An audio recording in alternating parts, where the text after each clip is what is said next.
বাচ্চাগুলোর অনেক ক্ষুধা লাগছে, তো এখন আমি বাচ্চাকে খাওয়াইতেছি। তো কত সুন্দর করে বাচ্চাগুলো খাইতেছে দেখতে পাচ্ছেন। আর বাচ্চাদেরকে আমি বেশিরভাগ সিরিলেক্স খাওয়াই। আর এখানে দুটি বাচ্চা, একটি বাচ্চার নাম হচ্ছে মিটু, আর একটার নাম হচ্ছে জিকু। যেটা হলুদ এটার নাম হচ্ছে মিটু, আর ওইটার নাম হচ্ছে জিকু। মিটুটা হচ্ছে অনেক ভদ্র, আর জিকু কিন্তু অনেক জাউরা, আচ্ছা কামড় মারে।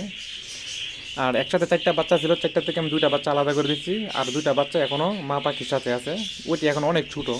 আর আমি যে দুইটা আনছি এটা কিন্তু মশলা দিলে অনেক বড় হয়ে গেছে বা পশমও গজায় গেছে, ওইগুলোর এখনও পশমও উঠে নাই।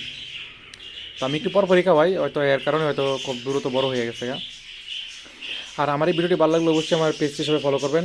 আর যারা ইউটিউব থেকে দেখতেছেন অবশ্যই আমার ইউটিউব চ্যানেলটিকে সাবস্ক্রাইব করবেন, আর কমেন্ট করে জানাবেন অবশ্যই বাচ্চাগুলো দেখতে কেমন। আর আমি সারাদিন এসে পাখির সাথে দুষ্টামি করি, কারণ আমার এখানে অনেক পাখি আছে।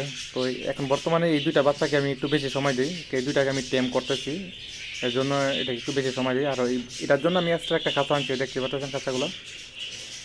দেখেন কত ক্ষুদা লাগছে, কত সুন্দর করে খাইতেছে। তো আমি ফার্স্টে 2-3 দিন আমি সিরিজ দেখাওয়া দিচ্ছি, তো এখন আমি সিরিজ ব্যবহার করি না। এদিকে আয়, এদিকে আয়, এদিকে আয়। এখন আমি হাত দিয়ে খাওয়াই দিই, কারণ ফার্স্টে সিরিজ ব্যবহার করছি, এখন আর সিরিজ লাগে না, হাতে নিলেই খাইতে পারে। আর আমার এই ভিডিওটি ভালো লাগলে অবশ্যই ভিডিওটি সবাই বেশি বেশি করে শেয়ার করে দিবেন।